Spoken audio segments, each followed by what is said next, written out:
An all-new episode of NCIS Los Angeles is set to air this Sunday right here on CBS 8. Our Heather Myers sat down with actor Chris O'Donnell to talk about what you can expect on the show, what it's been like working with the cast for the last 12 seasons, and how he and his 5 kids have survived quarantine.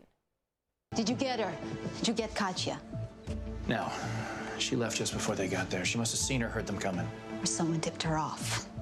Why do you say that? We have actor Chris O'Donnell from NCIS LA joining us. Chris, watching you throughout the 12 seasons on the show, you keep getting your heart broken. What's going on with that? Yeah, he hasn't had a ton of luck in love, let's say. And in this current episode that's coming up Sunday, he's actually using his current girlfriend, Anna, who he was prepared to put a ring on her finger.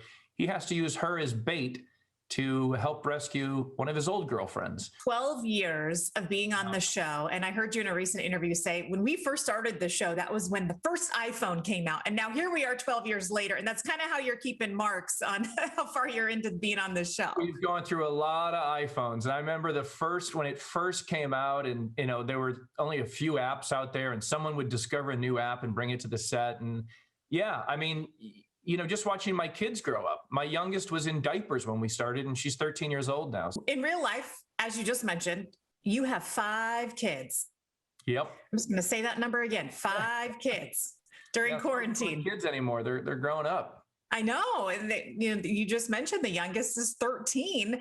So what has the past year been like for your family?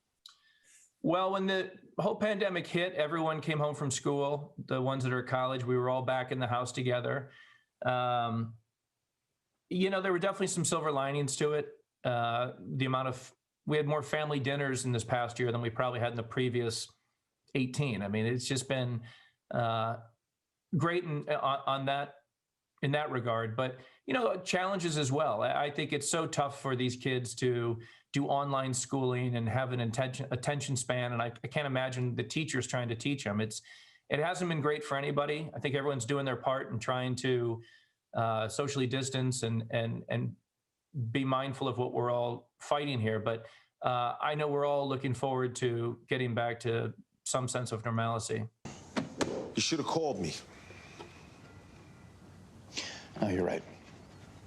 I'm sorry. Talk about the friendships off screen and how close you are to everybody and what that's like. It's a real family, and I haven't had that experience. As much time as we spend together, it's not like LL and I are hanging out every week and doing something. I mean, we get enough time with each other on the set, believe me, to the point where we start to drive each other crazy. But that's part of the relationship. That's the the brotherhood that is developed between us, and it's the shorthand that's developed and the trust that we've developed over time. That's something that you can only build through time, and we've done that. So it's pretty special. All right, you can check out the brand new episode of NCIS Los Angeles this Sunday right here on CBS at 9.